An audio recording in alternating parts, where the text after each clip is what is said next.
সুপ্রিয়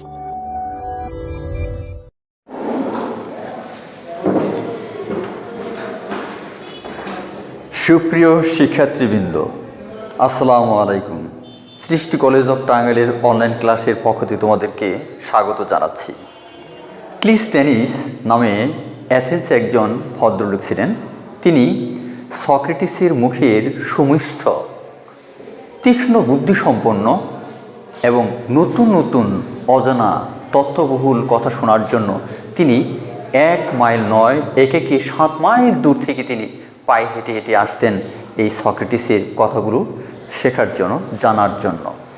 আর তোমাদের এখন বর্তমানে শেখার যে কতটা সুপ্রসন্ন, তোমাদের শেখার ব্যবস্থাটা কত সহজ হয়ে গিয়েছে।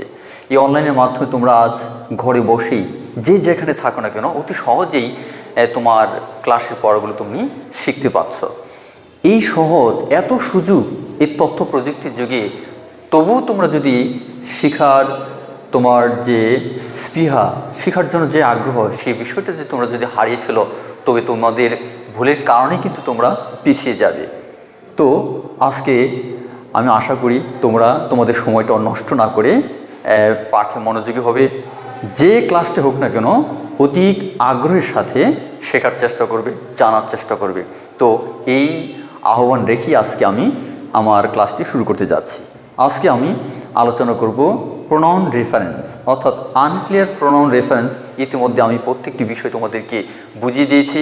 সেই বিষয়টি আজকে আমি আর সেই নিয়মগুলো কথা বলবো না। আজকে আমি সরাসরি একটি তোমার প্যাসেজ, অর্থাৎ তোমাদের প্রশ্নে, পরীক্ষায় যে প্রশ্নটি আসে, প্রশ্নটি তোমরা কিভাবে অতি সহজেই সমাধান করতে পারো, সেই বিষয়টি নিয়ে আজকে আমরা আলোচনা করব। তাহলে চলো, এখানে যে চমৎকার একটি প্যাসেজ রয়েছে, প্যাসেজে এখানে দেখো, তোমাদের পরীক্ষায় ঠিক এরকমভাবে একটি প্যাসেজ থাকবে। এই প্যাসেজে সর্বমোট 5টির মতো ভুল থাকবে। তো 5টির অধিকও থাকতে পারে, 6টিও থাকতে পারে, 7টিও থাকতে পারে। তবে তোমাকে অবশ্যই 5টি ভুল খুঁজে বের করতে হবে, সেই ভুলগুলো তোমাকে সংশোধন করতে হবে। অর্থাৎ এখানে অনেক সময় কি থাকবে, রং প্রোনাউন থাকবে, কনফিউশন প্রোনাউন থাকবে, সেগুলো তোমাকে খুঁজে বের করতে হবে এবং সেই প্রোনাউনগুলো সংস্কার করতে হবে। সঠিক প্রোনাউনের রূপ তোমাদেরকে ব্যবহার করতে হবে। সেই 5টি সঠিক তোমরা যদি ব্যবহার করতে পারো, তবে তোমরা 5 নাম্বার পেয়ে যাবে। এখানে প্যাসেজ টেপটা আমরা পড়ি। দেখো, এখানে বলা হচ্ছে, in a small village, in a small village a little boy lived with home father and mother. অনেক দিন আগের ঘটনা, এক গ্রামে ছোট্ট এক বালক বাস করত। কার সাথে? উইথ হুম। হুম মানে কি? দেখো, এই হোমের জায়গায় কিন্তু এখানে আমাদের সমস্যা রয়েছে। পরীক্ষায় ঠিক তোমরা এভাবে যখন দেখবে যে কোনো একটা খটকা লাগে, অর্থাৎ প্রোনাউন রেফারেন্সের ক্ষেত্রে কিছু কিছু প্রোনাউন আছে যেটা পড়লে দেখা যায় একটু তোমার একটু অর্থটা বুঝতে সমস্যা হচ্ছে, তার মানে সেখানে তুমি কি করবে? আন্ডারলাইন করে ফেলবে। তার মানে এখানে এই প্রোনাউনের ক্ষেত্রে দেখা যায় কিছু একটা ভুল রয়েছে। কারণ দেখো, ইন এ স্মল ভিলেজ, ছোট্ট একটা গ্রামে, এ লিটল বয়, একটা ছোট্ট বালক, লিভড বাস করত, উইথ হুম, কাকে? এখানে হুম মানে কাকে, কাদেরকে? তাহলে কিন্তু এখানে ভুল রয়েছে। এখানে কি আমরা বুঝতেই পারছি এখানে যে সে বাস করত সাথে, কার সাথে? এখানে এখানে হবে তাহলে উইথ হিজ। তাহলে এখানে আমরা এই হোম কথাটাকে বাদ দিয়ে আমরা এখানে ব্যবহার করব হিজ, উইথ হিজ। তাহলে আমরা এখানে এই হোম শব্দটা বের করে দেবো, এখানে মুছে ফেলবো। তাহলে এখানে হবে with his, with his father and mother. তাহলে দেখো, এখানে এই যে প্রোনাউনটা, এখানে হোমটাকে পরিবর্তন করে যখন আমি হিজ কথাটি ব্যবহার করলাম, এক্ষেত্রে পুরো সেন্টেন্সের অর্থটা কিন্তু এখানে সার্থকতা পেয়ে যাচ্ছে, অর্থাৎ পরিপূর্ণ একটা অর্থ এখানে আমরা পেয়ে যাচ্ছি যে ছোট্ট একটি গ্রামে ছোট্ট একটি বালক তার বাবা মার সাথে বাস করত। পরের সেন্টেন্সটি খেয়াল করে দেখো, he was the only son for him. তিনি ছিলেন, এই ছেলেটি ছিল বাবা মায়ের একমাত্র সন্তান। তাহলে এখানে কিন্তু এই যে প্রোনাউনটা হিম রয়েছে, এখানে কিন্তু সমস্যা রয়েছে। ঠিক এভাবেই তোমাদেরকে সংশোধন করতে হবে। তাহলে he was the only son for, এখানে এই যে পসেসিভ এখানে অবজেক্টিভ ফর্ম ব্যবহার করা হচ্ছে, এখানে অবজেক্টিভ ভুল রয়েছে, প্রোনাউন রয়েছে কিন্তু এখানে ভুলভাবে রিপ্রেজেন্ট করছে। সুতরাং আমাদের কি করতে হবে, এই প্রোনাউনটাকে আমাদেরকে মুছে ফেলতে হবে, অর্থাৎ দূর করতে হবে। এই প্রোনাউনের পরিবর্তে আমরা কী ব্যবহার করতে পারি, তাহলে he was the only son for them.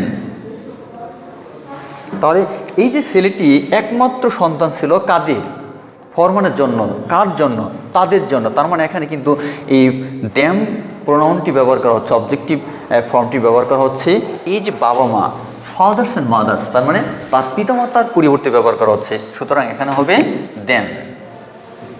তৃতীয় সেন্টেন্সটি খেয়াল করো, the parents of the little boy, এই ছোট্ট বালকের বাবা মা ওয়ার ছিল very depressed due to its bad temper. তাহলে এই যে ছোট্ট বালকের মেজাজ খারাপ, ছোট্ট বালকের ব্যাড টেম্পার মানে কি, বদ মেজাজি, এখানে রাগান্বিত অবস্থা। ছেলেটির বদ মেজাজের কারণে তার বাবা মা কী করতো, সবসময় মনমর অবস্থায় থাকতো, বিষণ্ণ থাকতো, উদ্বিগ্ন থাকতো, চিন্তিত থাকতো।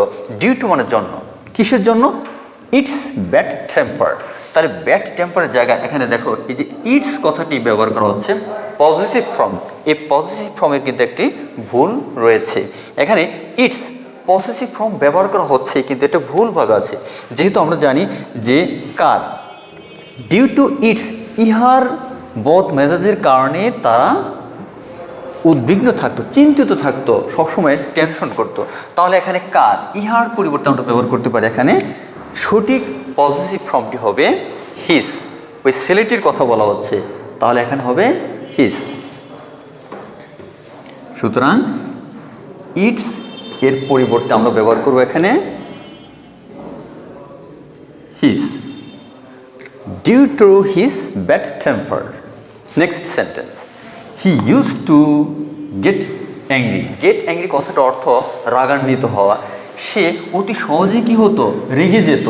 এখানে ইউজ টু ব্যবহার করা হয়, আমরা জানি যে ইউজ টু অতীতে নিয়মিত কোনো কাজ হতো, অতীত অভ্যাস। তাহলে he use to get angry, সে অতি সহজেই রেগে যেত, ভেরি সোন শীঘ্রই, and taunt others with his bad words. Bad words কথাটির অর্থ হচ্ছে তোমার খারাপ আচরণ, খারাপ কথাবার্তা। ওয়ার্ড মানে কথা, এই ওয়ার্ড মানে শব্দ, ওয়ার্ড মানে ভাষা। সুতরাং এখানে খেয়াল করবে যে হিজ ব্যাড ওয়ার্ডস, এই ছেলেটি অতি সহজেই মানুষের সাথে রেগে যেত, অতি সহজে শীঘ্রই কথাবার্তা বলার সময় সে রেগে যেত, এবং taunt others with his bad words, এবং অন্যদেরকে কী করতো, টন্ট কথাটির অর্থ হচ্ছে বিরক্ত করা। আদার্স অন্যদেরকে বিরক্ত করত, উইথ মানে দ্বারা, দিয়ে, কি দিয়ে, with that's bad temper, with his bad temper. তাহলে এখানে দেখা যাচ্ছে এই সেন্টেন্সে কোনো ভুল নেই। ছেলেটি কী করতো, যে অতি সহজেই অন্য মানুষদের সাথে তার খারাপ আচরণের দ্বারা, তার বদ মেজাজের দ্বারা কী করতো, রেগে যেত, তাদেরকে বিরক্ত করত। পরের সেন্টেন্সটি, তাহলে এই সেন্টেন্সে দেখা যাচ্ছে কোনো ভুল নেই। পরের সেন্টেন্স আমরা দেখব।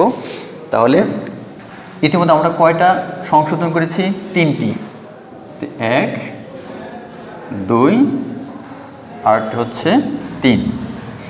হ্যাঁ, পরের সেন্টেন্সটি দেখো, হি স্কোল্ড। স্কোল্ড কথার অর্থ হচ্ছে তোমার ঘৃণা করা, ভৎসনা করা, ঠাট্টা করা।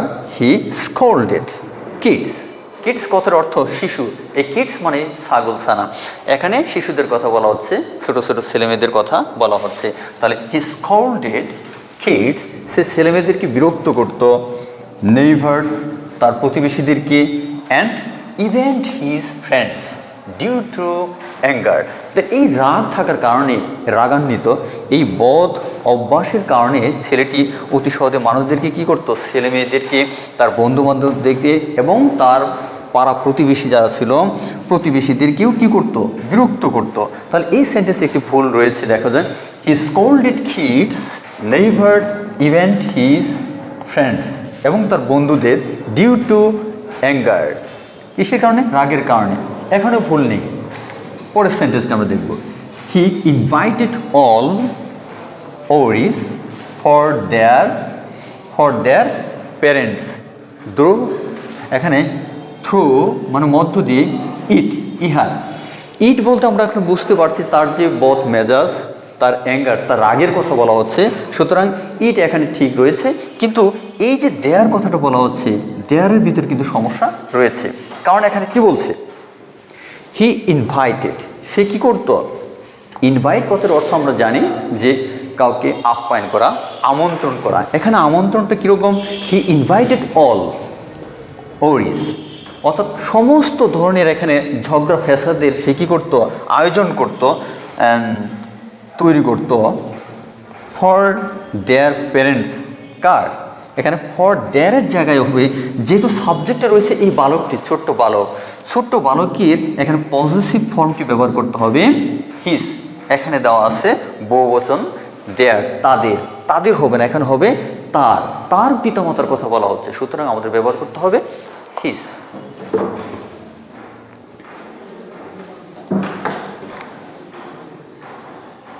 তাহলে হিস, এটা হচ্ছে 4।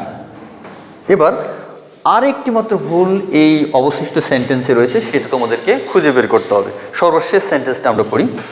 অ্যাজ এ রেজাল্ট, এই ঘটনার কারণে, এই রাগান্বিত অবস্থার কারণে দেখা যায় হিজ প্যারেন্টস, তার পিতামাতা, অ্যান্ড নেইবার্স, এবং প্রতিবেশীরা, অ্যাভয়েড, অ্যাভয়েড মানে কি, এড়িয়ে চলা, অ্যাভয়েডেড ইট, এটাকে এড়িয়ে চলে।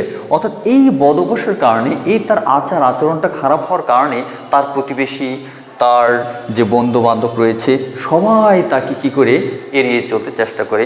সুতরাং এই যে এড়িয়ে চলে, এটা কি এড়িয়ে চলে, এটা বলতে কাকে বোঝানো হচ্ছে, এটাই হচ্ছে সমস্যা। ইট, ইটের জায়গায় একটা অবজেক্ট ব্যবহার করতে হবে। এই ছেলেটির কথা বলা হচ্ছে, যেহেতু এখানে দ্য লিটল বয়, এই লিটল বয়ের এখানে অবজেক্ট আমরা ব্যবহার করব হিম। তাহলে অ্যাভয়েডেড হিম, তাহলে ইটের স্থলে যদি আমরা হিম ব্যবহার করি, তাহলে সেন্টেন্সটি কিন্তু পরিপূর্ণতা পেল। তাহলে এখানে হিম।